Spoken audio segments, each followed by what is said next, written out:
एक आई जेव्हा दिवसभर नोकरी करत असते, दिवसभर तिच्या मनात तिच्या बाळाविषयीच विचार असतात. त्याची आठवण घेऊन ती काम करत असते दिवसभर आणि वाट बघत असते त्या क्षणाची की कधी आजचा दिवस, आजची ड्युटी संपेल आणि ती घरी जाईल, तिच्या बाळाला भेटेल. असा दिवस ती कसाबसा पार करते बाळाच्या आठवणीत. आणि जेव्हा ती घरी परतते तेव्हा घरातली कामं तिची वाट बघत असतात आणि तिचं मन त्या कामांकडे कामांचाच विचार तिच्या मनात असतो आणि तिचं शरीर थकलेलं असतं. अशा वेळी घरी पोहोचल्यावर जेव्हा तिचं बाळ तिला येऊन बिलगतं, मनात दिवसभर कितीतरी वेळेस त्याची तिने आठवण काढलेली असते, पण तरी ह्या सगळ्या कारणांमुळे ती त्याला जवळ घेऊन त्याच्यासोबत थोडा वेळ, काही क्षण घालवू शकत नाही. किंबहुना ती त्याला सांगते, तू जाऊन खेळ. या अर्थाची ही कविता आहे. बऱ्याच जणींच्या बाबतीत हे असंच घडत असेल आणि ही कविता इंदिराबाई संतांनी रचलेली आहे. चला तर मग ऐकूया. बाळ होता रंगला खेळण्यात, विटी दांडूचा खेळ अंगणात, तोच कोणी मार्गात दिसे त्याला, खेळ टाकूनिया बाळ तो पळाला.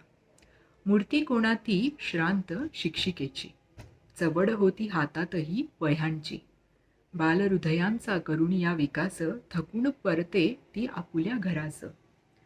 आई आली आनंद फार झाला, बाळ जाऊनिया बिलगला तियेला, भान खेळाचे उरलेच त्यास नाही, पदर धरुनी तिच्या सवे आत जाई.